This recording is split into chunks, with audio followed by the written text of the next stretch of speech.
Oh, pardon. Ça commence avec un rot. Mais dis donc, vous êtes mal poli, monsieur. Voilà ça. Dans ce moment, vous aussi prendre toutes ces interruptions de connexion dans ma vie. Ça va prendre, non? Bref, je parlais de l'affichage. Tout à l'heure, je vous montrais l'affichage en forme de ligne. Donc, c'est une courbe, en gros, comme une fonction. Mais une fonction qui n'a pas vraiment de formule mathématique vu que ça suit son cours. C'est pour Qui ça que plus tard, s'exprime. on parle de mouvement stochastique. Maintenant, l'autre affichage, c'est sous cette forme-ci qu'on appelle les bar charts. C'est la forme qu'il y a dans le PDF. Oui. Il y a même encore d'autres, mais on va pas montrer tout ça. Ok, moi-même ça fait mal à la tête. Bref, le troisième type d'affichage, c'est celui sur les chandeliers japonais. Je laisse très souvent, la plupart du temps, sous cette forme parce que bon, sur les grandes time frames, les chandeliers japonais donnent des informations, un peu comme avec cette bougie. Bon, là, c'est une petite time frame, mais ça marche aussi. Chose ou drôle. Tu fais ça. Je suis censé parler de la liquidité de type homme, mais je me retrouve à faire une liquidité de type 3. En gros, là, tu vois, je descends quoi. Je sais pas pourquoi je me suis arrêté là. Voilà. En descendant un peu, ça baisse. En gros, pour mesurer l'allongement de cette bougie, ça fait le rectangle, le petit rectangle ici. C'est grâce au grand rectangle qu'on peut le tracer. Et ensuite, maintenant, tu cherches une zone ici en bas pour créer le petit. Et ça fait une liquidité de type 3. Donc, les chandeliers japonais, tu vois, elles donnent comme information, elles sont utiles quand tu veux utiliser la liquidité de type 2 ou 3. Et 3 même, je dirais. Alors que quand c'est comme ça, avec les barres chars, c'est pas aussi simple à voir. La différence avec les chandeliers japonais, c'est qu'avec les chandeliers, tu vois le corps de la bougie, alors que là, tu ne vois pas. Bon, certes, tu vois, mais tu ne comprends pas exactement. Là, cette bougie, par exemple, je vois que ça a ouvert ici, c'est venu clôturer là, il n'y a même pas de filament. Mais je peux juste imaginer qu'en fait, le corps de la bougie voilà, il est plein.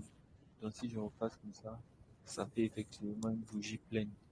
Mais tu vois qu'avec les barres chars, c'est encore à toi d'imaginer à quoi ça ressemble.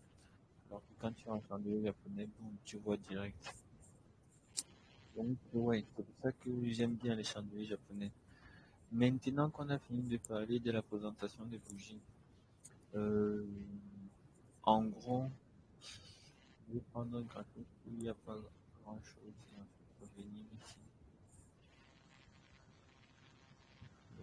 Attends, non, non. Lorsque tu crées ton compte et que tu veux commencer à faire les analyses, voilà à peu près à quoi va ressembler ton graphique. Il y aura sur la partie centrale le cours de l'actif que tu veux analyser. Ici en l'occurrence, ça s'appelle DOT. Euh,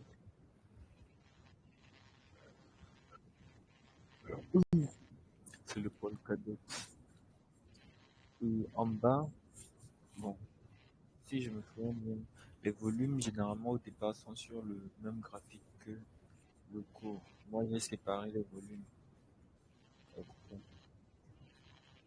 Donc, les deux trucs les plus importants, j'ai envie de dire, c'est vraiment le cours, le graphique du cours et les volumes en bas. Parce que les volumes te permettent de voir pas mal de choses quand tu veux utiliser la liquidité de type 1. Parfois, type 2 et 3 aussi. Et type 1, c'est assez intéressant de regarder comment les volumes évoluent, se comportent. Parce que là, par exemple, tu vois un 2 3 4 5 bougies rouges. Et ici en bas, tu vois les volumes qui augmentent. Ce phénomène, ça, on appelle ça un sell-off. Ça marque la fin d'un mouvement de baisse. Donc, à partir de ce moment où tu vois apparaître la première bougie verte ici, tu t'attends à ce que voilà, le cours continue de monter. Même si ça ne monte pas genre énormément, c'est quand même monté.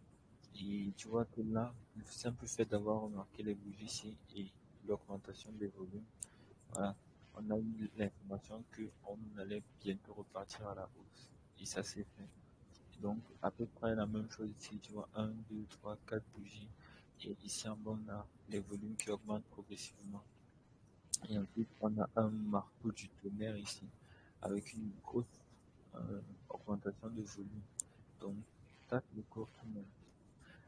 C'est à ça que sert un peu l'utilisation des volumes pour détecter les sell-off, les paniques et tout comme ça. Maintenant, parlons de ce que c'est en fait. Comme on dit dans le PDF, la tendance c'est quoi? Le cours, là, il fait sa vie, il fait ça de temps en temps. Ouais, il est comme ça. Bon, pour faire la comparaison avec ce que François Baron dit, une tendance c'est comme monter ou bien descendre une montagne. Quand tu veux, enfin, qui dit monter, c'est gravir. Tu vois, les gens qu'on appelle les alpinistes là, qui vont aller, pas monter déjà sur la route, ils vont utiliser des trucs pour s'agripper sur les bords de la montagne et ensuite monter pour atteindre le sommet là. C'est à peu près ça, c'est à peu près comme ça que, voilà, évolue une tendance. Et généralement, quand on parle de gravir une montagne, là on parle de tendance haussière. Quand on parle maintenant de descendre une montagne, là c'est une tendance baissière. Et en gros, la tendance, elle a souvent quel schéma? On commence, bon, là on va pas commencer n'importe où, mais euh,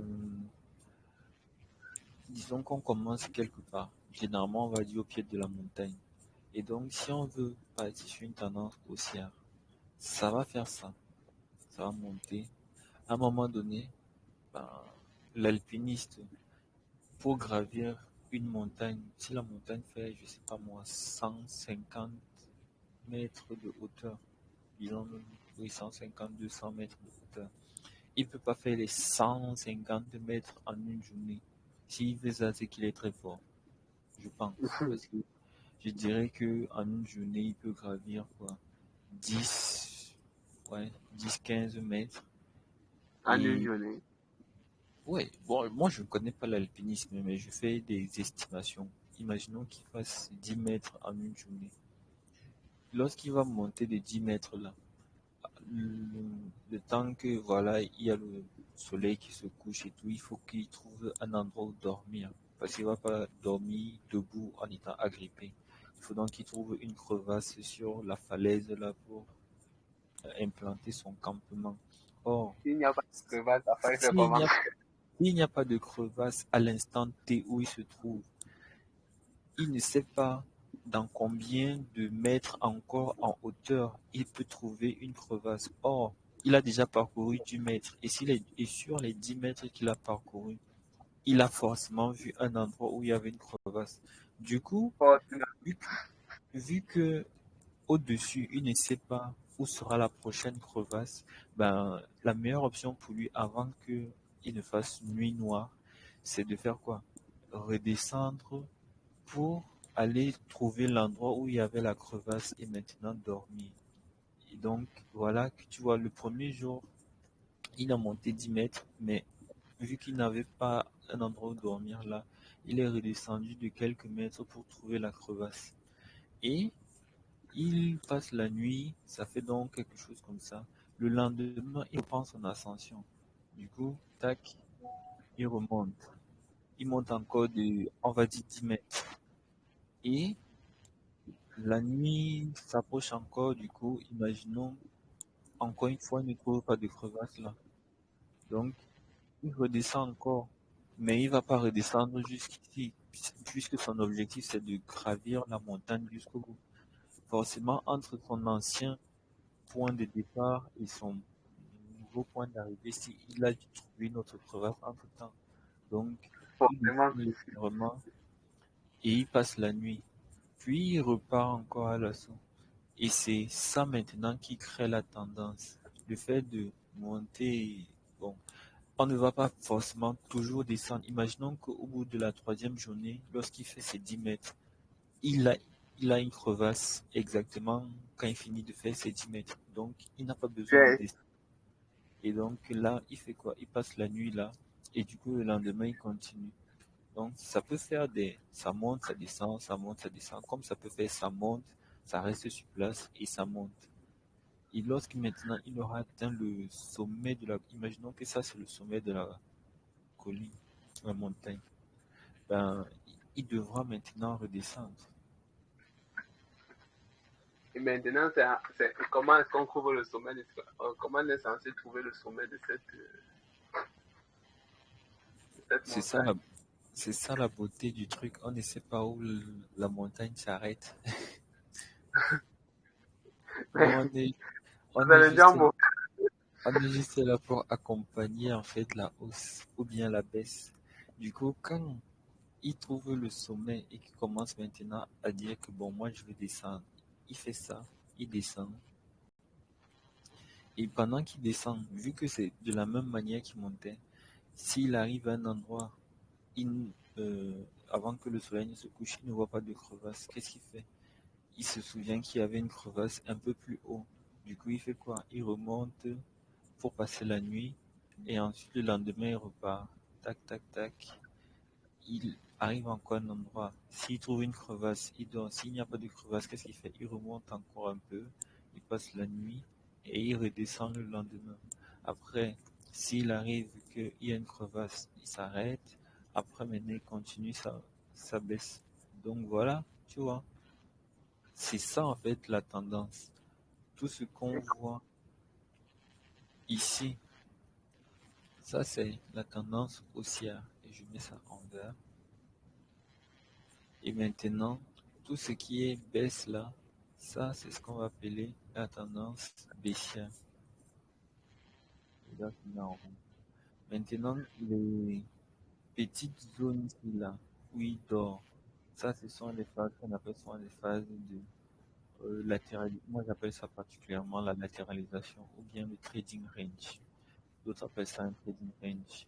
On appelle ça la latéralisation. Donc voilà, tu vois, le cours est toujours en train d'effectuer un mouvement. Soit c'est en train de gravir une colline, soit c'est en train de descendre une colline. C'est rare que tu vas voir un mouvement qui est pendant plusieurs semaines, même j'ai envie de dire, qui sera comme ça en ligne droite. C'est que, en fait, l'actif que tu essayes de trader est mort. Parce que si ça reste statique comme ça pendant aussi longtemps, c'est qu'il y a personne qui essaye de gravir la montagne ou bien de descendre la montagne, donc ça n'intéresse personne. Donc c'est mort. Ce qui veut donc dire qu'un actif doit généralement toujours être en mouvement, soit ça monte, soit ça descend. Donc c'est ça en fait la notion de tendance. Et il est très important de comprendre ça parce que nous, avec la liquidité de type 1, on va surfer sur la tendance. Notre but, en fait, c'est juste de surfer sur la tendance. Pourquoi? Parce que, attends, je vais un peu déplacer ça.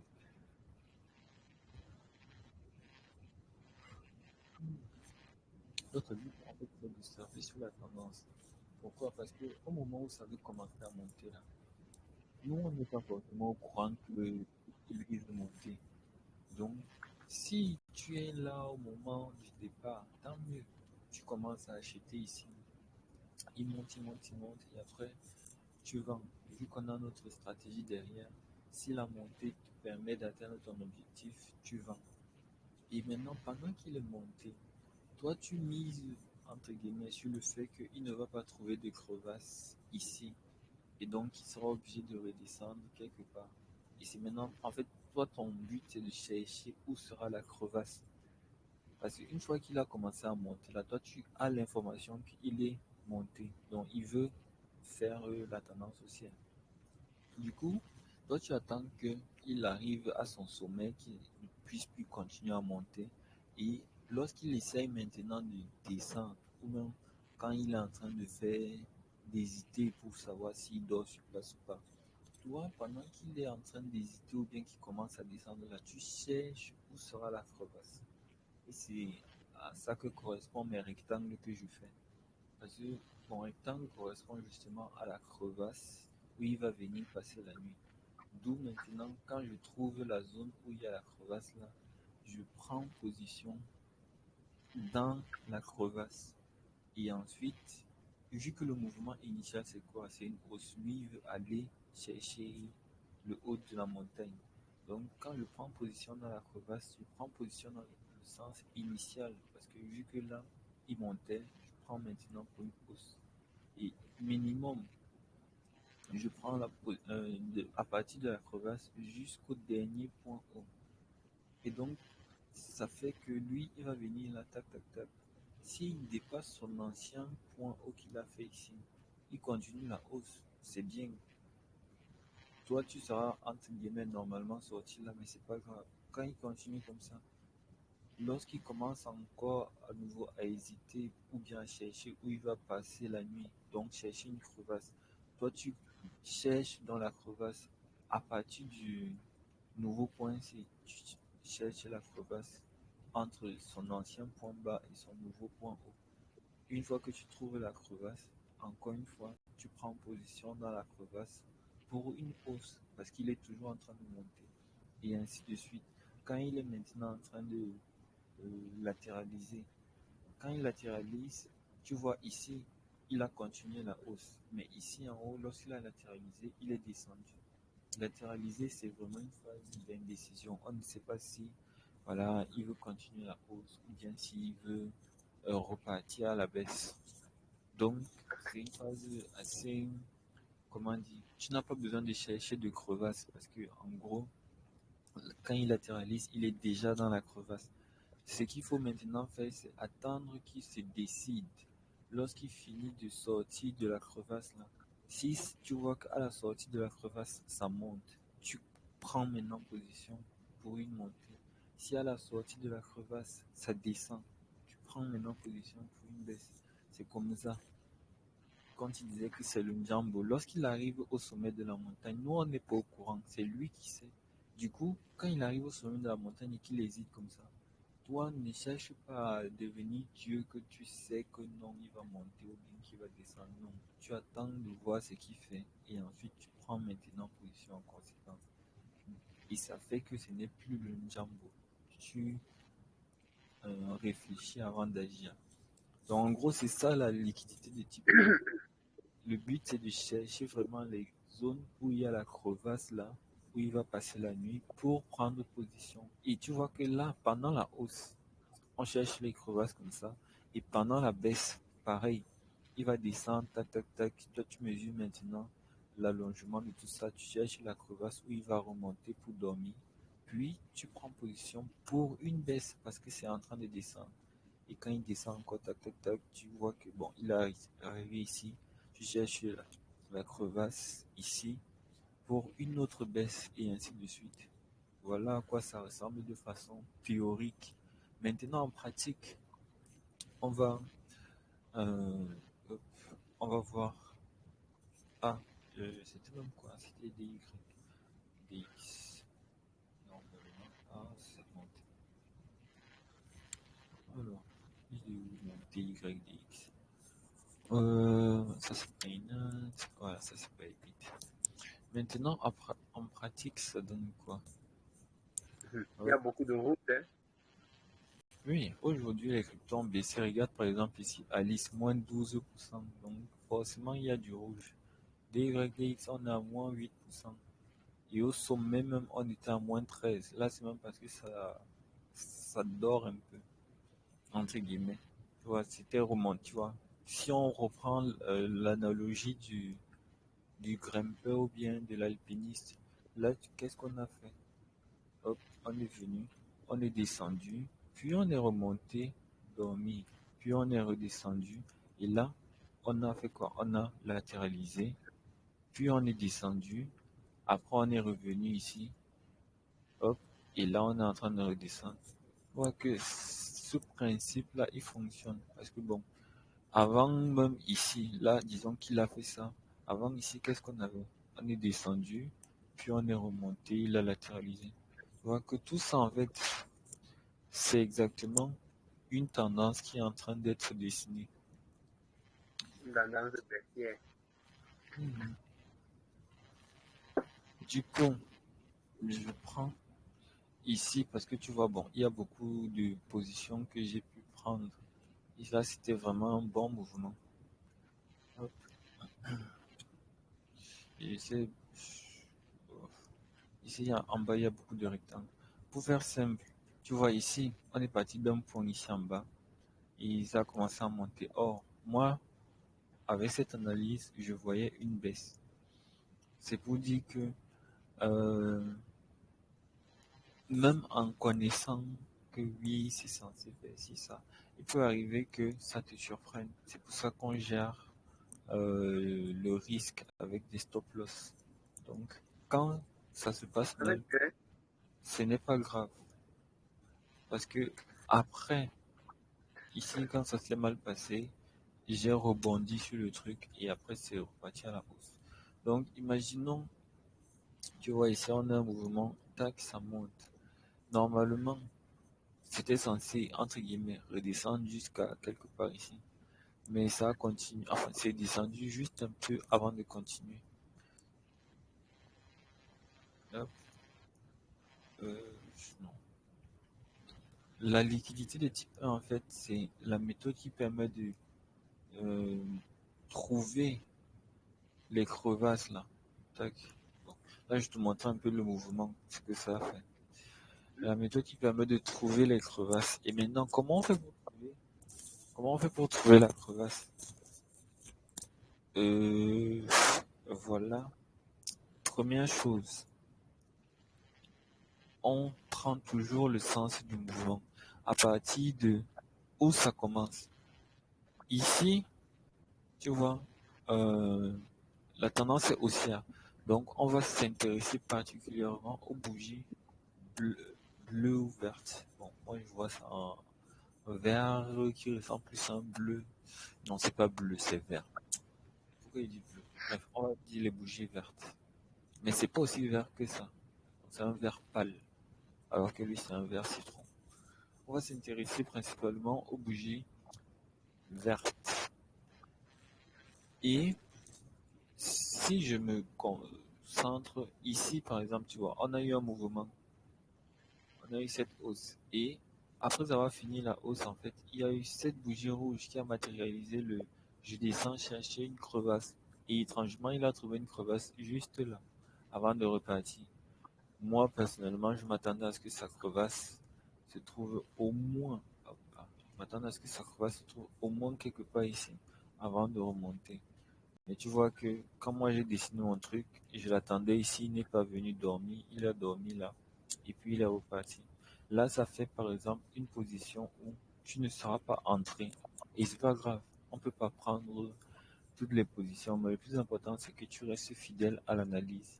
Parce que là, en fait, c'était difficile de prévoir qu'il y avait une crevasse ici. Nous, on prévoyait plutôt qu'il y avait une crevasse là, mais il en a trouvé une avant.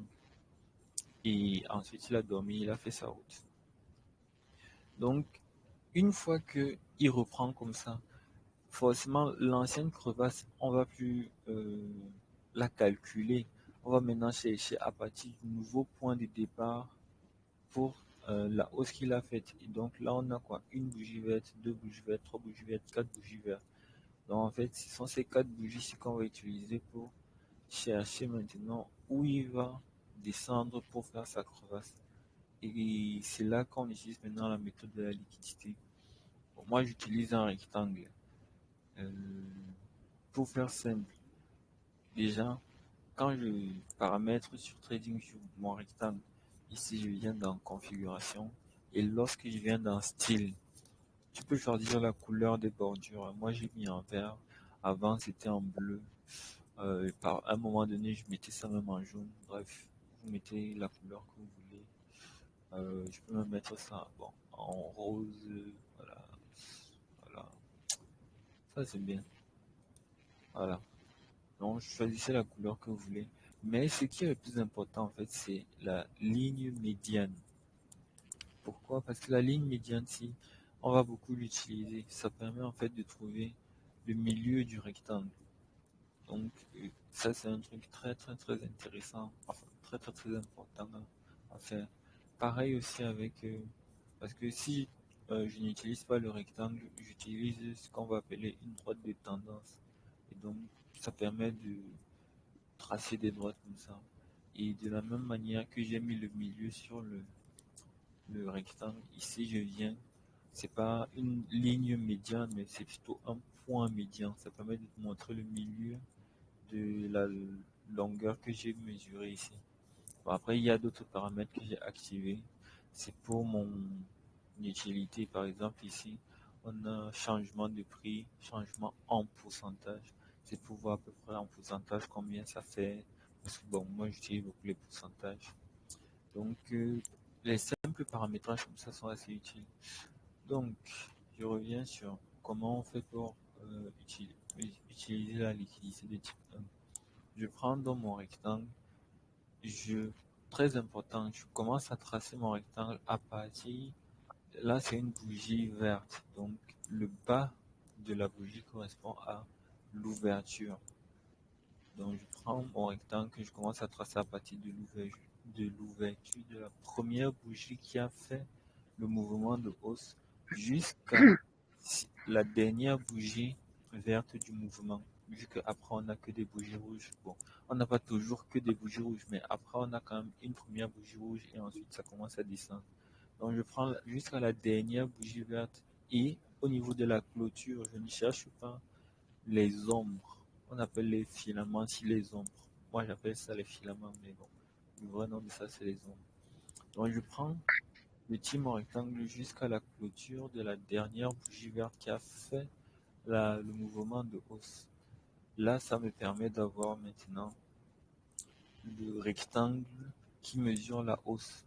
Et comme je disais tout à l'heure, je vais m'intéresser au milieu du rectangle. Parce qu'à partir du milieu de ce grand rectangle, je viens tracer maintenant mon second rectangle qui est le petit rectangle en vert qu'on voit ici. Et je commence à tracer dans mon petit rectangle sur la ligne du milieu du grand rectangle. Tac. Et vu que c'est une tendance haussière, je tire mon rectangle vers le bas. Si ça avait été une tendance baissière, j'aurais tiré le rectangle vers le haut. Mais là, c'est une tendance haussière, donc je le tire vers le bas. Et savoir comment, jusqu'où tirer. Bon, là, dans le passé, c'est difficile. Mais pour savoir jusqu'où on peut tirer le rectangle, on se sert globalement des filaments ou bien des ombres ou bien des clôtures des autres bougies qu'on a dans le passé. Parce qu'il est très important de rappeler que tout ce qu'on fait là, c'est pendant que les bougies rouges sont en train de se former. Donc, tout ce qui est après là, on n'a pas encore ça. C'est-à-dire que là, je prends le filament de cette bougie, cette bougie, cette bougie. Ça fait donc, on a trois filaments qui sont quasiment même sur la même ligne. Donc ça fait une zone où le cours peut venir s'arrêter. C'est ça donc comment dire, qui me motive à utiliser ce niveau-là comme bas de mon rectangle. Et c'est ça que j'ai tracé ici. Une fois que j'ai fini de tracer mon rectangle, je peux effacer les grands rectangles qui m'ont permis de tracer ça. Et maintenant, j'ai dit j'ai effacé. Bon, on n'efface pas tout de suite, parce que j'ai sauté une étape. Là, moi maintenant, je peux faire ça sans problème, parce que c'est juste les. Non, non, non, non, si. Du coup, je disais, une fois que tu as tracé ton petit rectangle, ce qui va maintenant te rester à faire, c'est faire le trade, c'est-à-dire passer un ordre. Et avant de passer l'ordre, il faut que tu utilises dans l'outil de simulation qu'on appelle la position. Là, vu que c'est une position vers, comment dire, vers le haut, c'est pour une hausse, on appelle ça un long. Si ça avait été vers le bas, on aurait appelé ça un short. Donc là, je cherche mon long. Et mon point d'entrée, il est, peu importe où, tant qu'il est dans le rectangle. C'est ça le plus important. Tu peux mettre ton point d'entrée sur le haut du rectangle. Enfin, je parle du petit rectangle ici. Tu peux mettre ton point d'entrée sur le haut du petit rectangle comme sur le milieu, comme sur le bas, peu importe où. Tant qu'on est à l'intérieur ou sur les bordures, ça va. Tu peux me mettre ici en plein milieu, entre le haut et le milieu, ou bien entre le milieu et le bas. Peu importe. Moi, personnellement, j'essaye toujours de mettre ça sur le milieu. Mais s'il y a une zone que tu es presque sûr qu'on va tout le temps toucher, c'est le haut. Le problème, c'est qu'avec le haut, ça fait que ton stop loss est un peu plus éloigné, donc ton risque est un peu plus grand. Or, avec le milieu, ça va, ton risque n'est pas trop grand. Donc, c'est comme vous voulez. Mais voilà. Là, on peut tracer donc la position pour le long. Et maintenant, on cherche le stop loss. Généralement, j'essaye d'avoir un stop loss qui n'est pas supérieur à 0,30. J'oubliais de préciser, ici c'est une analyse en 5 minutes. Donc, un stop loss inférieur à 0,30%. Et maintenant, mon objectif, on va chercher le point haut atteint par, en fait, la hausse. Et cette fois-ci, je ne me limite pas à la clôture de la bougie verte. Je pars jusqu'au bout de son extrémité, c'est-à-dire son ombre. Je pars jusqu'à son ombre maximale. Bon, là, sur la simulation, si je m'étais arrêté là, je vous montre qu'en fait, on peut aller encore plus haut. C'est juste qu'ici, c'est arrivé, après c'est redescendu. Mais quand même, on peut aller encore plus haut et s'arrêter là.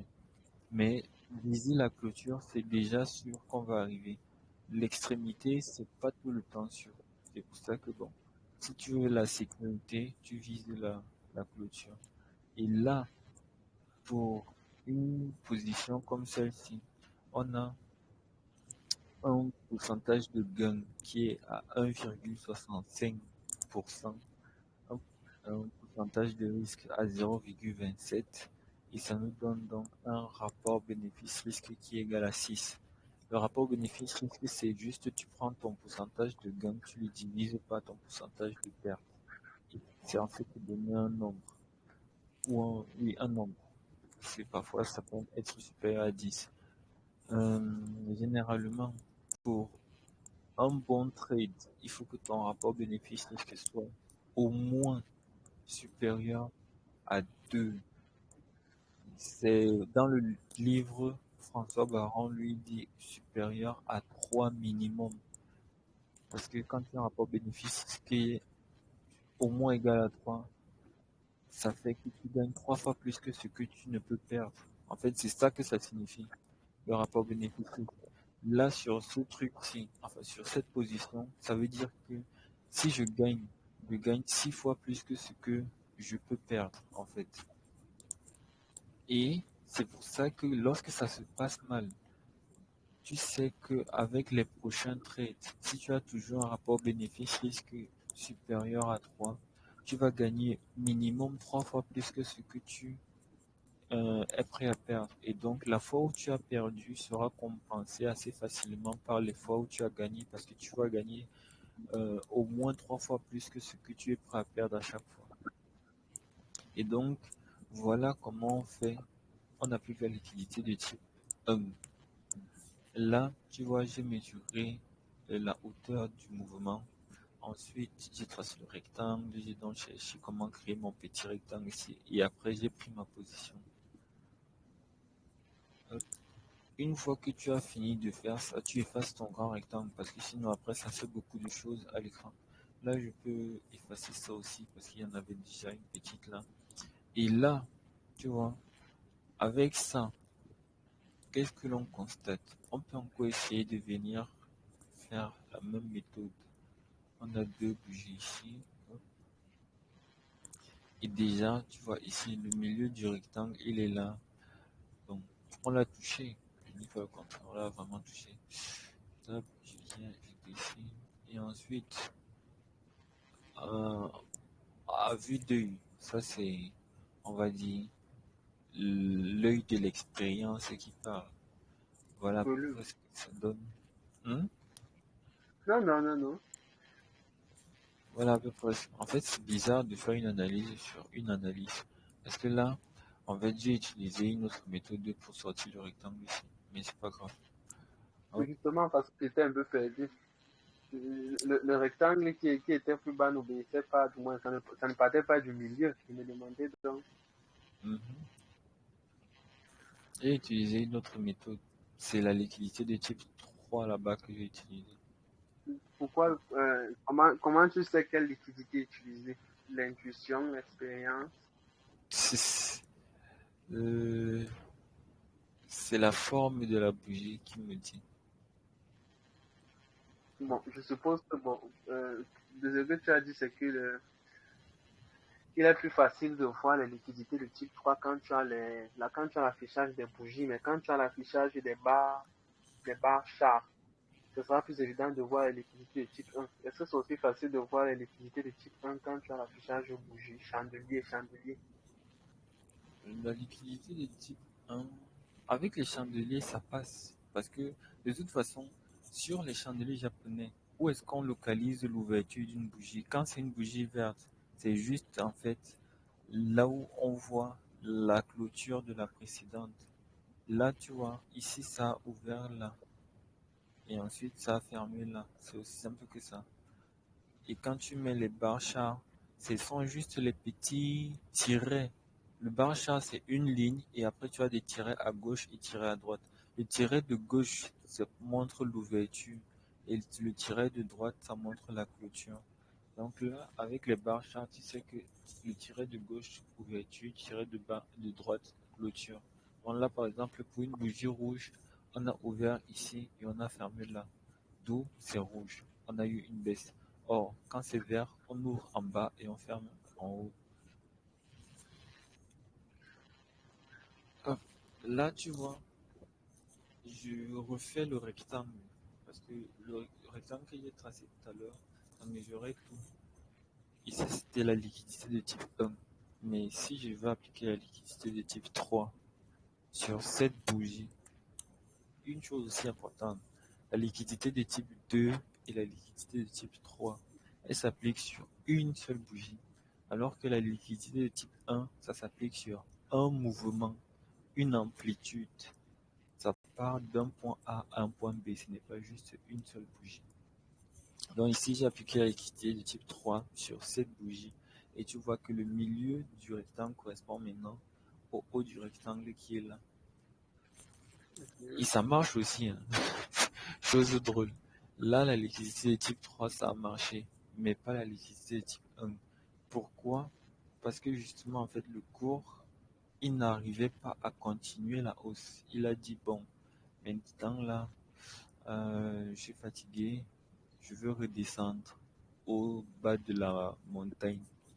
Et là, tu vois qu'on a eu une tendance haussière. Bon, ça venait même de là. On est bien monté, tac, tac, tac. On est arrivé là. Et arrivé là, il est descendu. Mais lorsqu'il a voulu remonter, il n'a pas réussi à aller plus haut que son ancien point haut. Et ça, dans le livre, ça montre la perte de force de la tendance haussière. Quand on n'arrive plus à créer un nouveau point haut plus haut que le précédent. Ça, c'était déjà le premier signe que la baisse est sur le point de commencer. Ensuite, l'ancien point bas, c'était sur le rectangle vert qui est là. Et là, qu'est-ce qu'on fait? Tac, on descend, on crée un nouveau point bas qui est où? Ici, là. Et ce nouveau point bas est plus bas que ce point bas-ci. Là, on vient de créer un point haut plus bas que le précédent et un point bas plus bas que le précédent. Ça montre que, en fait, ça là, euh, ça casse en fait la tendance haussière. Parce qu'on est censé faire des trucs comme ça. Tac, tac, tac, tac. Or, on a fait un truc qui ressemble à tac, tac, tac, tac. Tu vois que là, c'est plus une tendance baissière qui est en train de se dessiner. Parce qu'une tendance baissière, c'est à peu près ça. On crée des points hauts plus petits, de plus en plus petits. Le dernier, il est plus haut. On crée des points hauts de plus en plus petits et des points bas de plus en plus bas. C'est ça en fait. À chaque fois, je fais tout le dernier. Bon, c'est pas grave. Mais bon, c'est à peu près ça le truc. Donc là, tu vois, ici, une fois que tu as repéré que la tendance haussière était en train de prendre fin, c'est pas la peine de forcer à vouloir prendre une position qui monte. Là, tout ce qu'on fait, on change juste d'attitude. On dit, bon, à travers les deux mouvements-ci, c'est que ça fait un, 2, 3, 6.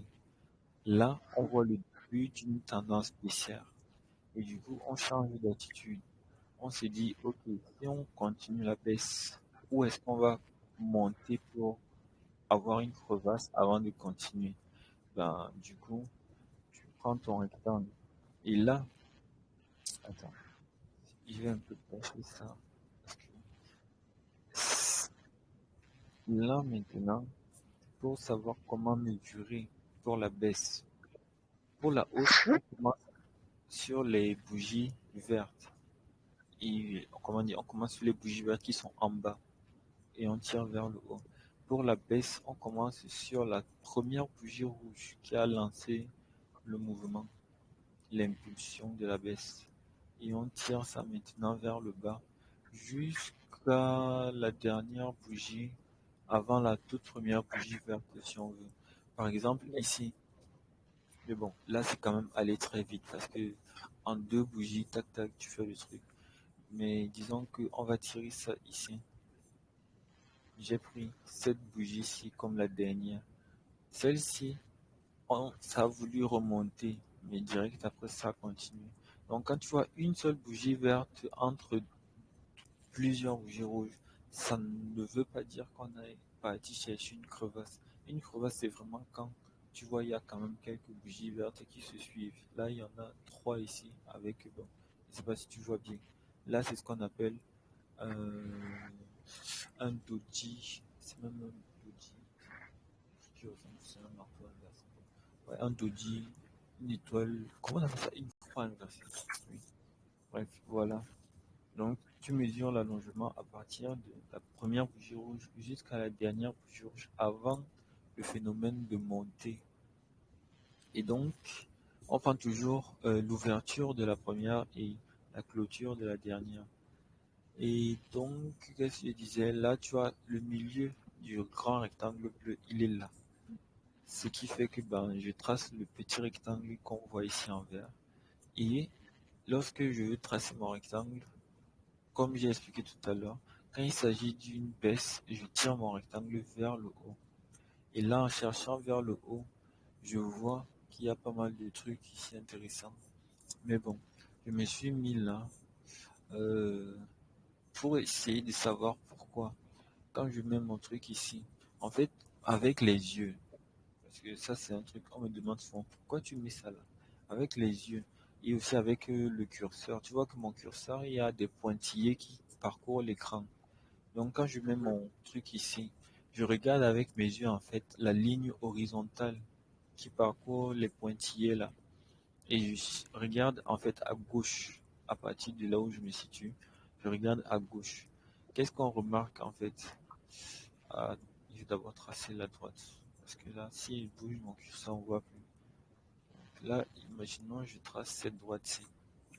Et qu'est-ce qu'on... Parce que là, bon, c'est là où je veux mettre mon truc. Qu'est-ce qu'on remarque? Ici, il y a un filament. Ici, on a une clôture. Ici, on a clôture plus filament en fait. Et c'est ça en fait que j'utilise. Je me dis que en fait les filaments, ça montre que c'est une zone où le cours se fait rejeter. Et la clôture montre que ben, le cours s'est reposé ici. Tu vois là, on a fait un point haut, on est descendu, on a clôturé dessus, puis on est reparti. Et par en bas, ça vient comme ça monte, ça arrive ici, poup, ça se fait rejeter. Là, ça monte, poup, ça se fait rejeter. Donc, en fait, c'est juste pour dire que la zone, enfin, la droite que j'ai tracée là représente quand même une ligne assez costaud qu'on ne peut pas traverser aussi facilement. Je ne dis pas qu'on ne la traverse pas, parce que pour preuve, on l'a traversée, mais on ne la traverse pas aussi facilement. Et c'est juste ça dont j'ai besoin pour trouver l'endroit où je veux mettre mon truc. Parce que s'il regarde d'autres, ici par exemple, là où j'ai mis mon curseur, il y a aussi pas mal de trucs à ce niveau, mais il n'y en a pas autant que ici en bas. Là, il n'y en a que 4. Il n'y a que par exemple cette zone-ci. Quand je mets mon curseur, là, il n'y a que cette zone-ci. Sinon, les autres endroits, c'est quelques filaments. Alors que lui, il en avait un, deux, trois. Donc, c'est juste ça que je fais. Je cherche les endroits où il y a le plus de rejets sur la ligne. Et une fois que j'ai trouvé, je trace mon truc. Hop, là, donc là, je viens, je peux effacer. Bon, j'efface toujours pas mal de trucs pour pas que le graphique soit trop bombé. Donc, hop. Là, une fois que le rectangle est tracé, j'ai souvent l'habitude de mettre mon point d'entrée au milieu. Mais malheureusement, ici, tu vois, le cours s'est arrêté en bas avant de redescendre. Donc, quand tu traces ton truc, euh, arbitrairement, là, c'est pas moi qui vais vous dire comment faire. C'est vraiment chacun qui va s'entraîner et voir où il veut mettre son point d'entrée. Chacun est libre. Là, pour la démonstration, je mets le point d'entrée de telle sorte que voilà, on ait touché ça.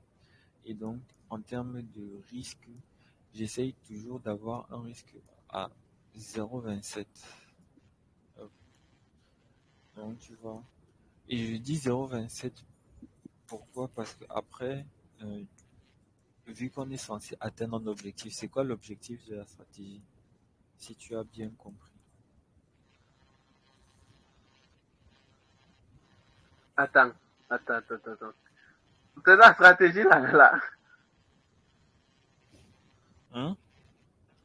C'est de la stratégie qu'on parlait depuis. Non. Là, c'est la méthode. Il y a une différence entre la stratégie et la méthode. La méthode d'analyse, c'est ça que j'appelle la liquidité. Maintenant, la stratégie, c'est l'ensemble méthode plus objectif, plus bref, ce qu'il faut faire pour atteindre un objectif. Bah alors, donc là, tu me demandes que l'objectif, c'est quoi? Par rapport à la stratégie, la méthode, là, je viens d'utiliser la liquidité de type 1. Maintenant, Oui. la stratégie dit quoi? Qu'on est censé chercher à faire 2% sur chaque trade. Et là, par rapport à Chaque l'analyse que je viens de faire, 2%. tu dis, Puisque tout à l'heure, tu disais que le rapport bénéfice super doit être quoi? 6. Non, doit être supérieur à 2. oui, minimum supérieur à 2. Donc, quand tu dis 2%, là, c'est le rapport bénéfice, c'est le rapport Non, gain super, là. ce n'est pas le rapport bénéfice-risque. Le rapport bénéfice-risque, c'est juste tu prends ton pourcentage de gain que tu divises par ton pourcentage de perte. Et donc, si c'est égal à 2, ça ne veut pas dire que ton pourcentage de gain est égal à 2, sauf si ton pourcentage de gain est égal à 2 et ton risque est égal à 1. C'est seulement là que ça va donner 2. Mais tu peux avoir un pourcentage de gain qui vaut 4 et un pourcentage de risque qui vaut 2. Là aussi, ça donne 2 quand tu fais que diviser par 2. Donc, tu Donc, peux aussi avoir donc, 8% de gain pour 4% de risque. Là aussi, ça donne 2. donc l'objectif de la méthode, c'est quoi? C'est d'avoir un pourcentage de bénéfice supérieur à 2%, c'est ça. L'objectif de la méthode, c'est de réussir à tracer les rectangles. Maintenant, pour placer la position, là, on entre dans l'objectif de la stratégie.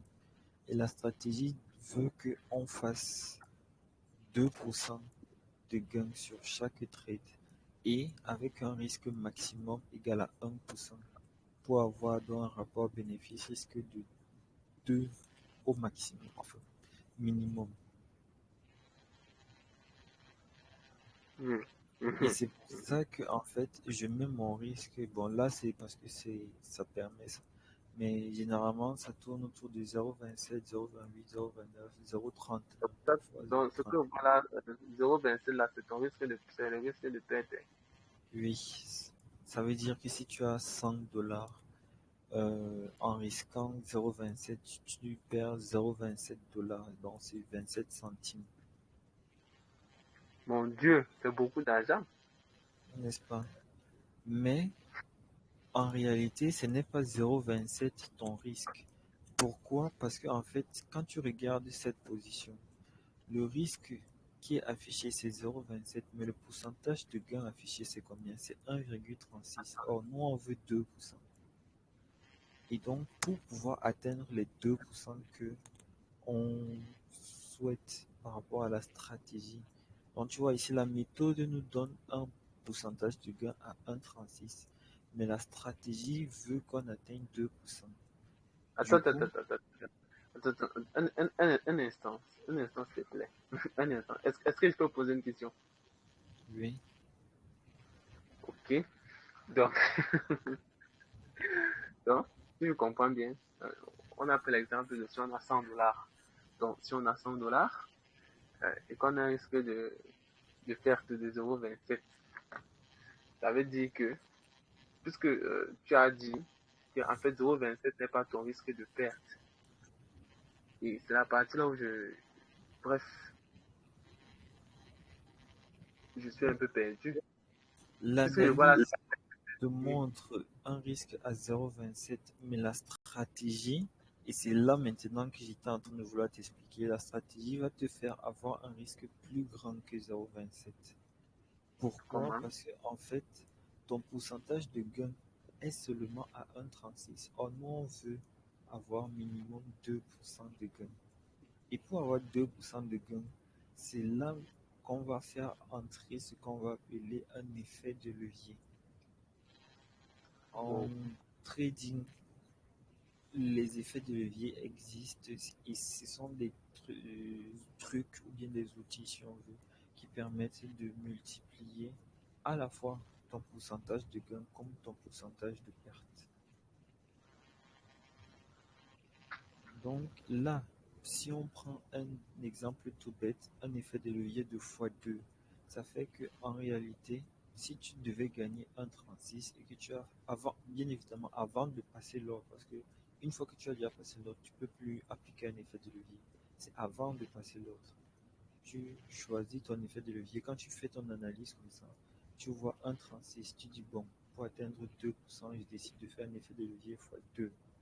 Forcément, quand tu fais 1,36 fois 2, ça ne donne pas 2 tout rond.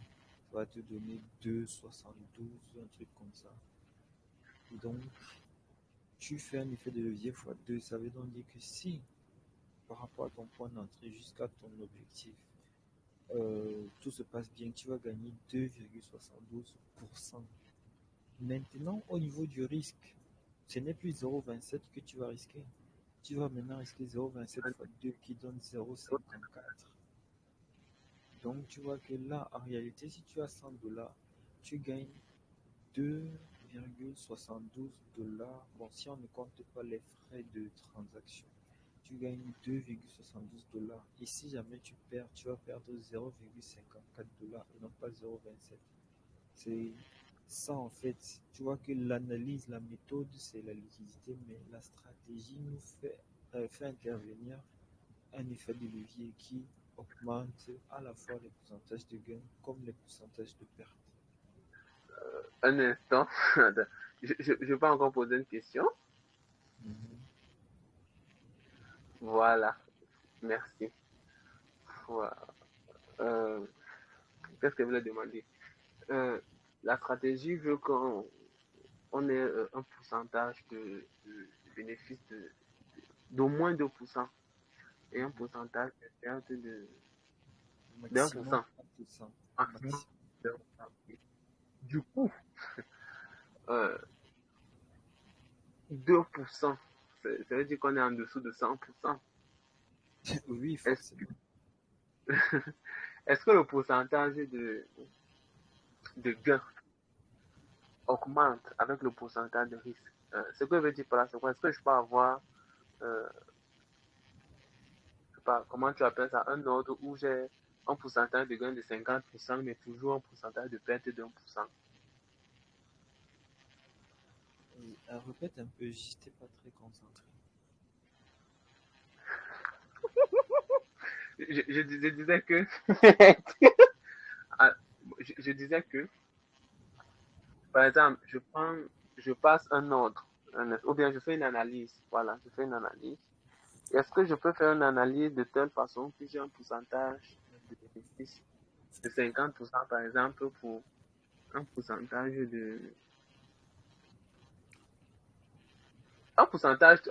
de risque à 1%? Est-ce que c'est possible? À moins que tu vois dans le futur, je ne pense pas que ce soit possible. Avoir jusqu'à 50% de gains sur sur une seule analyse. En plus, ce que j'ai de time frame, parce que pour avoir un pourcentage à 50% au niveau de gains, il faut que tu sois sur une time frame minimum quoi, en daily.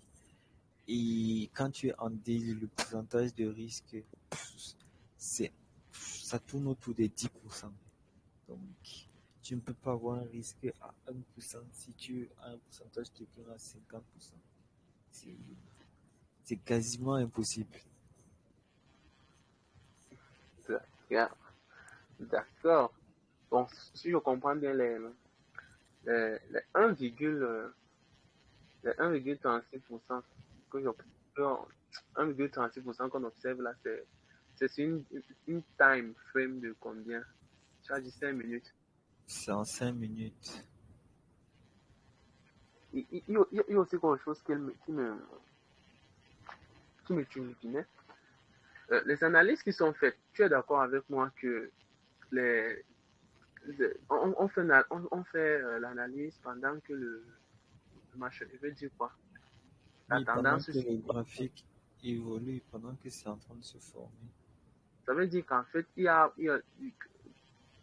comment tu fais donc pour tracer tes carrés alors qu'il y a déjà des ouvertures ou bien des clôtures qui ne sont même pas encore affichées? Tu imagines? Ou bien tu te bases sur les ouvertures et les clôtures du passé? Non, si tu veux, regarde là en temps réel. Euh, Voilà. ouais.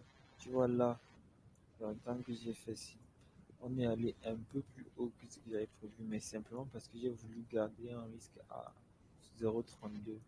Mais la variation était quand même énorme. Mais bon, c'est pas grave.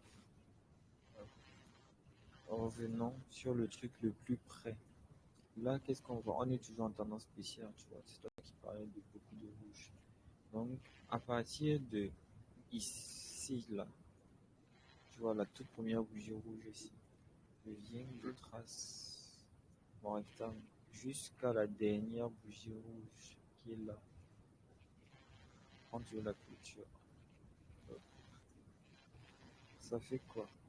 Que là, j'ai mon rectangle qui est fait et voilà le milieu de mon rectangle. Du coup, je viens là, je trace maintenant un nouveau rectangle que je dois tirer vers le haut. Et en le tirant vers le haut, je cherche où je peux mettre. Et regarde un peu à gauche, à droite. Et a priori, cette zone.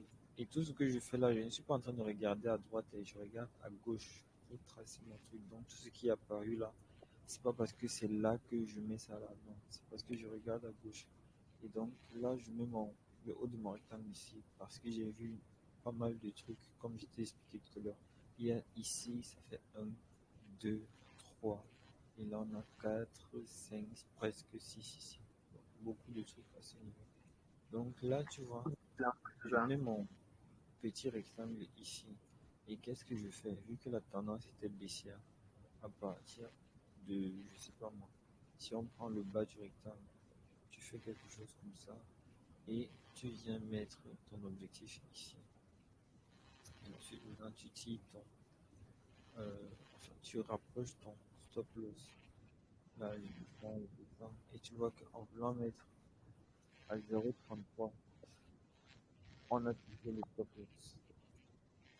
C'est pour ça que je n'aime pas mettre généralement en bas. Que parfois, ça monte pour essayer de toucher le milieu. Donc, tout est honnête. Comment dire? Quand je fais l'analyse ici, c'est lorsque le cours est en train de faire la première bougie verte et la deuxième bougie verte. Ce qui veut dire qu'en fait, toute la baisse y est déjà faite en fait. Les bougies rouges sont déjà Le formées. micro. Toutes les bougies rouges sont déjà formées quand je trace mon rectangle. Oui. Et il peut même arriver que, imaginons, là tu vois, on a eu une bougie verte ici. Avant qu'on ne voit que le cours allait encore descendre. Ce n'est pas grave. Là tu vois, la toute première bougie verte, là tu te dis, bon, ça va monter. Tu fais ton truc comme ça fait que tu as un rectangle à ce niveau. Hop, je trace un autre petit rectangle et ça me donne quelque chose comme ça. Et là, qu'est-ce qu'on constate? Ben, le cours est descendu, il y a eu cette bougie verte ici. Ça a presque touché le milieu, enfin le bas de mon petit rectangle, mais c'est directement reparti à la baisse. Ça veut juste dire que si tu avais voulu prendre position, tac, tu mets là, on n'aura pas touché ni ton point d'entrée, ni ton take-profit, ni ton stop loss. C'est tout. Tu as juste raté une opportunité, ce n'est pas grave. Et lorsque maintenant ça descend encore, tu, enfin, tu agrandis ton rectangle, vu que ton point de départ, le début de la baisse en fait ne change pas, c'est toujours le même. Et là, tu peux effacer maintenant ton petit rectangle qui est là.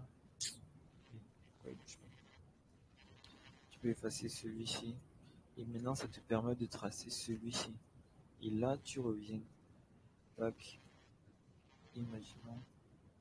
Hop. Tu viens là, tu cherches tes zéros. Allez. 33. Ici en bas, c'est. Tout à l'heure, on avait les 0,27.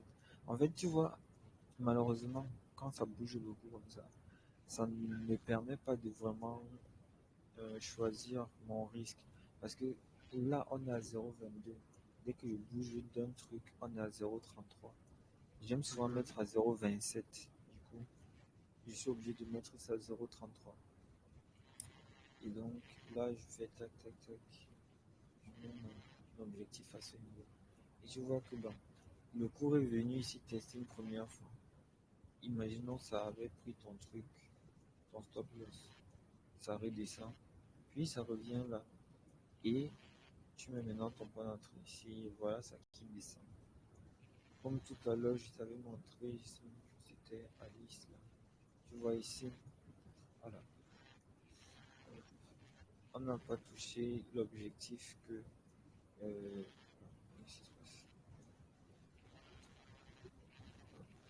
On n'a pas touché l'objectif que moi je voulais. Ça a commencé à vouloir monter. Ce n'est pas grave. Ce sont des choses qui arrivent.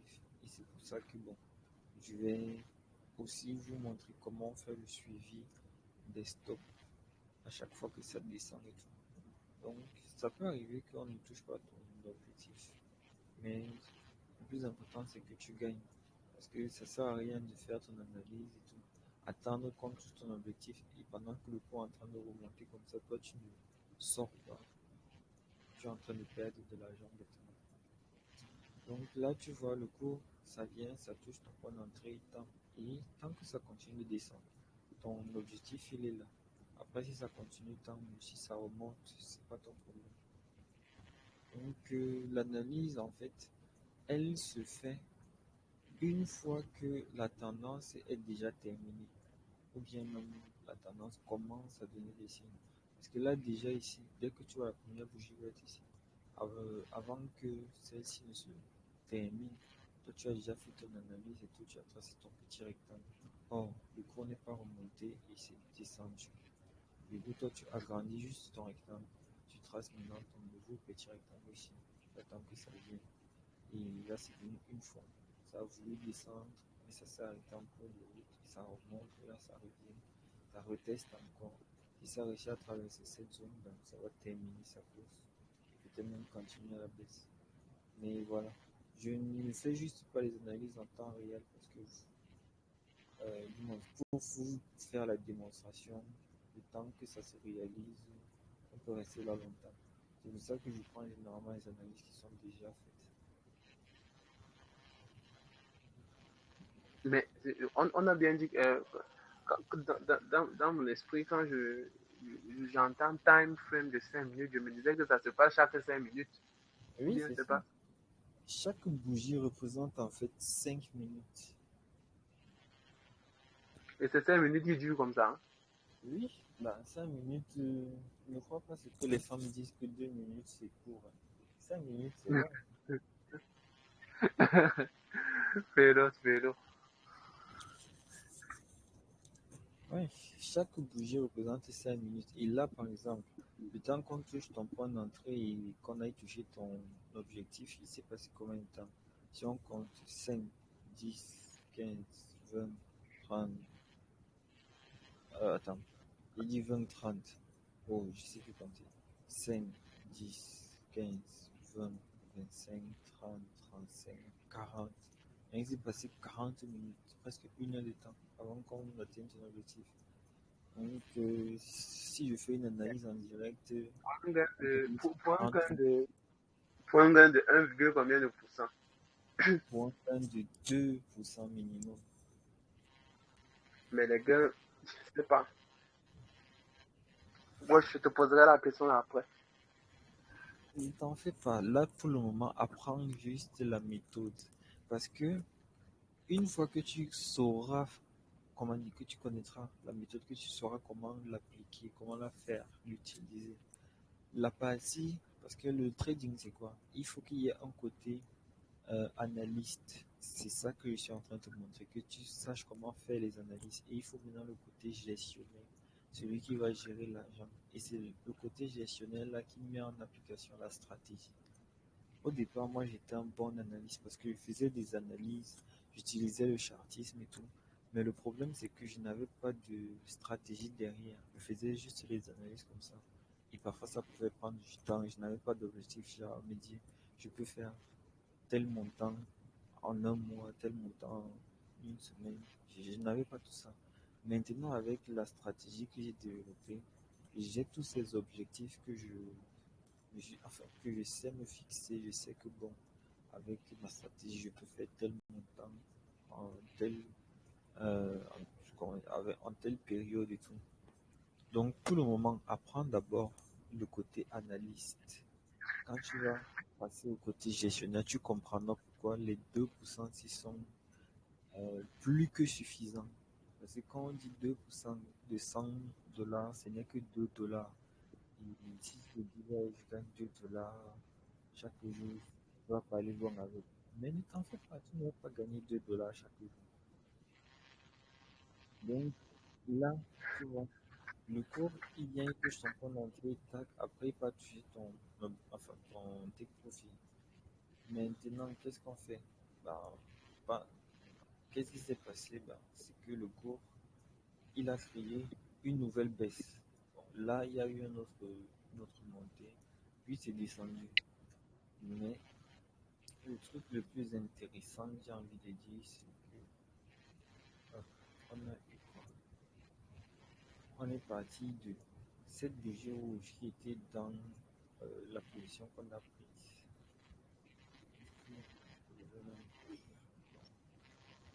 Apparemment, j'ai utilisé plutôt celle-ci. Ouais, puis j'ai utilisé celle-ci. Parce que celle-ci, on a eu une légère remontée avec cette bougie. Et du coup, j'ai considéré qu'en fait, la nouvelle baisse commençait à partir de là. J'ai utilisé cette bougie rouge ici. Donc, la nouvelle baisse, c'est ce mouvement-ci. On commence là. On arrive là. Et tu vois que entre-temps, entre le début de la baisse et la fin ici, on a latéralisé ici. Donc là, il a trouvé une crevasse où dormir et ensuite il a continué sa route. C'est pour ça que les crevasses, du moins, quand ça latéralise, vaut mieux attendre que de vouloir jouer au jump ou prendre une décision, dire que ça va descendre ou bien ça va monter. C'est lui qui décide. S'il veut descendre, tant mieux. S'il veut monter, tant mieux. Nous, on n'est pas là pour le juger. Donc voilà la nouvelle baisse. Et lorsque je mesure maintenant mon rectangle, tu vois, le milieu du rectangle, ça correspond à peu près à la zone où il a latéralisé ici. Je viens, je trace le bas de mon rectangle et ensuite je tire maintenant mon rectangle vers le haut. Et pour tirer mon rectangle, qu'est-ce que je constate? Ici, là, hop, cette ligne, tu vois, ici on a des filaments qui viennent se heurter à ma ligne. Ici, on a des clôtures. Je ne sais pas si tu vois bien, mais ici, on a encore un filament. Ici, on a carrément trois clôtures. La clôture de la bougie rouge, le doji, la bougie verte. Donc, je me sers, ici, on essaie même de prolonger. On a encore des filaments ici, devant. Voilà. Donc là, juste en regardant avec cette zone, si je vois qu'en fait, la ligne que j'ai choisie qui correspond au rectangle ici, c'est une zone où le cours vient souvent se heurter pour se servir de soi, soit comme support, soit comme résistance. Par en haut, ça sert de support. On est venu dessus une fois, on est remonté, une deuxième fois, on est remonté. Et lorsqu'on a cassé ça, ça vient maintenant servir de ça comme résistance. Parce qu'on a cassé, on revient, on tape dessus, on se fait rejeter. Donc, moi, je vois ça, je prends ça maintenant comme haut de mon rectangle. Et ça fait, comme par hasard, qu'est-ce qui s'est passé ici? Si tu vois bien, le cours, lorsqu'il entre dans mon rectangle, il vient comme ça, tac, tac, tac, il touche le haut de mon rectangle qui correspond à cette ligne-là. Et il se fait rejeter. Donc, l'analyse est très pertinente. Ce n'est pas le Njambo, c'est vraiment qu'on prend le temps d'observer les trucs.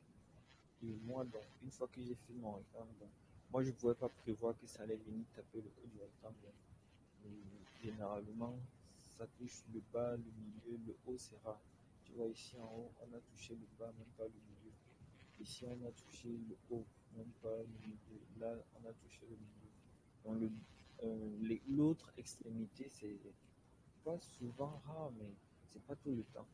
C'est pour ça que moi, j'ai souvent tendance à choisir le milieu. Et donc, quand je choisis le milieu comme ça, ben, je mets mon risque à 0,8%. Tu vois. Et ensuite, pour mon take profit, je tire ça jusqu'au point bas qui avait été fait ici par la baisse. Et là, le point bas, c'était vraiment ici. Ça me fait donc un pourcentage de gain de 1,38. Tout à l'heure, on avait 1,36. Là, j'ai 1,38. Et toujours un risque qui est à 0,28. J'ai dit que j'essaye de garder un risque qui est fixe. Parce que là, il y avait 0,27. Là, c'est 0,28. Pourquoi je fais ça en fait? Parce que tout à l'heure, je t'ai dit que j'utilisais un effet de levier fois. Non, j'ai dit on pouvait prendre un exemple, j'utilisais un effet de levier fois 2. Mais en pratique, ce que moi je fais, c'est que j'utilise un effet de levier fois 3. Comme ça fait que globalement, ici, ça affiche que je suis censé gagner 1,38%, mais en réalité, tu fais ça fois 3 et ça te donne ce que je gagne. Et en même temps, ça fait aussi que vu que j'ai un risque à 0,28, bon, généralement ça peut être jusqu'à 0,33 mon maximum. Quand tu fais 0,33 fois 3, ça fait 0,99. Du coup, j'essaye de pousser mon risque au maximum à 1. Je ne dépasse pas les 0,33 en termes de risque. Donc je pousse mon risque au maximum à 1. C'est pour ça que j'utilise un effet de levier de 3. Et là, ça fait donc que, bon, même si on n'avait gagné que 1%, ça fait que je gagne minimum 3% avec ce trade. En réalité, si on fait 1,38 fois 3, on est à 4,14. Bon, en réalité, c'est à peu près 4,14 que j'aurais pu gagner avec ce trade. Bon, c'est pour ça que je juste les petites variations comme ça. Tu fais tes petites analyses, tac, tac, tac, tranquille, et voilà comment tu gagnes au fur et à mesure que c'est évolue. Donc, une fois que tu as fini ton analyse, bon, moi je n'efface plus le rectangle, je le déplace seulement maintenant. On est toujours en tendance baissière, du coup. Le nouveau point de départ de la baisse, c'est celui-ci. Ce n'est plus celui-ci. Donc, c'est celui-ci. Et je tire maintenant jusqu'au point le plus bas que ça a fait, qui est là. Et maintenant, je cherche encore le milieu, tac, tu vois, ça correspond au bas de mon rectangle. Et ensuite, j'utilise ça vers le haut et tirer sur une ligne qui donnait à peu près qu'on avait 1, 2, 3, pas mal de trucs ici. Et ça m'a donné ce rectangle-ci. Tu vois, le cours est venu, c'est monté, tac, tac, tac, ça a même dépassé. C'est même venu carrément jusque-là. Ça, on ne peut jamais prévoir. Donc, obligé, si tu as placé ton ordre avant on aura touché ton stop loss. Mais comme tu t'arranges à faire que tu as un stop loss à maximum égal à 1%, ça va. Si ça continue, c'est pas grave. Et chose étrange, lorsque ça fait ça, ça redescend directement. Là, dès que tu vois ça, bon, ça donne le signal qu'en fait c'était une fausse cassure. Du coup, déjà même à partir d'ici, tu aurais pu prendre position, mais bon, tu essaies quand même d'attendre la confirmation que c'est vraiment une fausse cassure. Et là, tac, vu qu'on a déjà touché le haut du rectangle une fois, ça c'est un cas particulier. Lorsqu'on réussit à le traverser comme ça en faisant une fausse cassure, tu es presque sûr que tu peux mettre ton point d'entrée sur le bord comme ça que, comment dire, sans avoir peur qu'on ne le touche pas. Donc là, je fais le truc et encore une fois, je cherche le bas et ça nous donne 1,76. Et comme à chaque fois, je fais un effet de levier x3. Donc tu vois, au fur et à mesure que ça descendait là, tu fais ton analyse comme ça, tac, une, deux, et voilà que bon, tu as pu faire trois trades juste avec cette baisse. Et on s'y n'était même pas fini, on pouvait encore continuer. Là, je déplace. Le nouveau point haut de la baisse, c'est celui-ci. Et le nouveau point bas, hop, je tire ça jusque là, c'est là. Donc on a encore un truc ici, d'où cette position. Et on aurait encore pu essayer de continuer. Tac, je viens là, je fais ça. Et ensuite, je tire ça jusque là.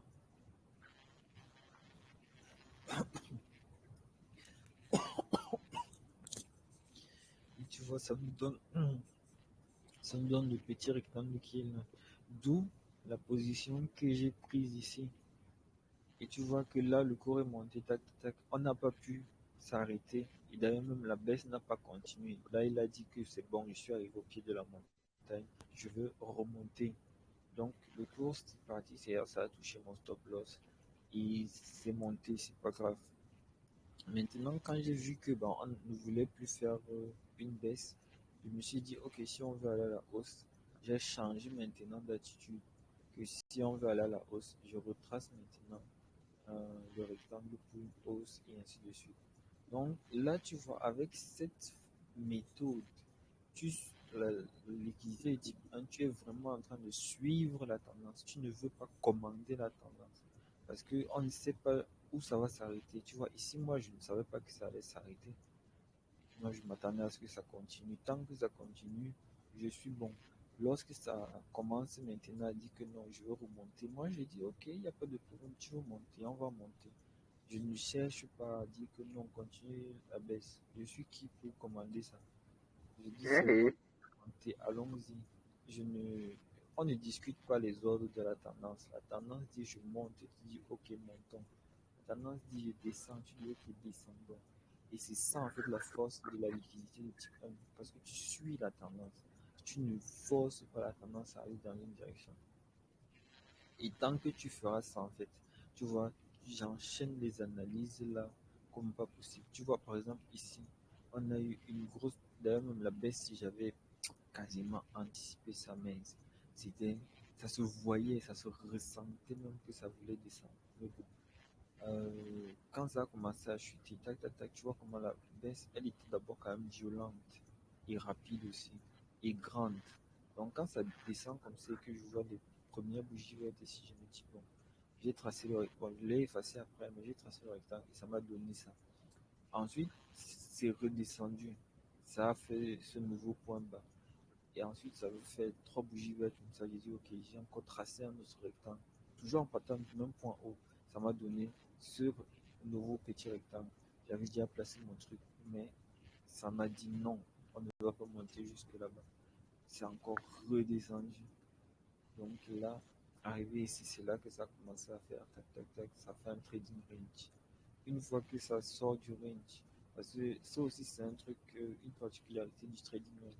Quand ça sort du range, ça continue à peu près la même amplitude que ça avait avant d'entrer dans le range. Donc, tu peux à peu près toute la baisse qu'on a subie jusque-là.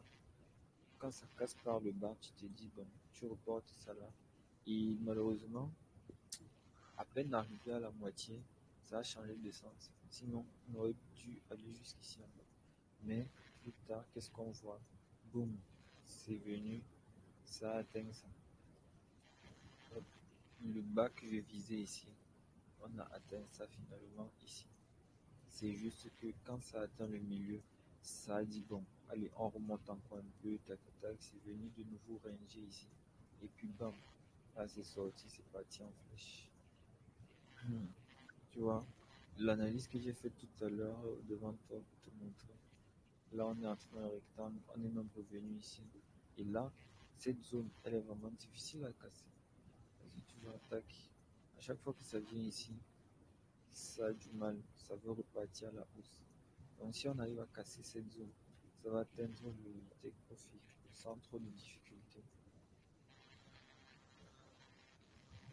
Bon, moi, je vais m'arrêter là pour aujourd'hui. Et encore une fois, ça te montre la liquidité de type 1. Tu as des questions, tu as des remarques, quelque chose à dire? Bon, c'est vrai que pour l'instant, c'est sont les nouvelles notions que j'acquiers. Donc, je pense que je vais d'abord me battre à éclaircir certaines questions. Bon, pas certaines questions, mais certaines notions. Parce qu'il y a beaucoup de thèmes techniques que tu as utilisés. Et ces thèmes techniques-là, parfois, bon, comme je ne connais pas exactement qu'est-ce que ça signifie. Par exemple, quand tu parles d'ouverture, de fermeture et tout, bon, je me dis que quand je vais relire le chapitre 1 sur le chartisme, ces choses seront beaucoup plus claires. Je comprendrais bien le principe d'ouverture. Bon, ce que tu appelles ouverture et fermeture, mais déjà au niveau des bougies, c'est-à-dire au niveau des bougies, vous pouvez voir ce que tu appelais ouverture, ce que tu appelais fermeture. Mais je crois que pour l'instant, ça va. Il y a aussi la question de quand tu parles de filament, parce que quand tu devais passer ton, je vais dire quoi, c'est ton deuxième rectangle, c'est ça. Et, tu te basais beaucoup plus sur les pointillés qui étaient à gauche. Je parle sous ton contrôle, hein, pour que tu aies dit quelque chose qui est absurde ou qui n'a pas de sens, tu me corriges. Je Donc, comprends, t'inquiète. voilà, donc, il y avait, quand ton curseur se déplaçait, il y a comme une forme de croix avec des pointillés qui se forment. Et quand tu regardais les pointillés de gauche, tu pouvais voir s'il y avait beaucoup de filaments là qui se connectaient et s'il y avait beaucoup de fermeture, si je comprends bien. Parce que quand on était en tendance baissière, donc tu cherchais les fermetures. Donc c'est aussi là où je regardais, je me demandais, bon, quel est le rôle des filaments, quel est le rôle, pourquoi cherches-tu tellement les filaments? Est-ce que tu disais que les filaments, ça annonce que comment tu appelles ça, pas la tendance est rejetée, bref, pour même que Euh, le cours. c'est comme une zone de support ou résistance en fonction de où tu te trouves. Bon, c'est vrai que la notion de support-résistance, là aussi, c'est dans le chapitre 1. En gros, lis bien le chapitre là et tu comprendras à peu près tout ce que j'ai dit. C'est quoi un support, c'est quoi une résistance. Et une fois que tu auras lu, tu reviens regarder encore la vidéo parce que je vais mettre ça sur YouTube. Voilà. Autre chose que j'allais dire. Pendant toute la semaine, ton travail, ce sera maintenant de comprendre ce que c'est la liquidité de type 1 parce que j'ai fait le planning le mois d'octobre ici. Attends, je vais couper l'enregistrement.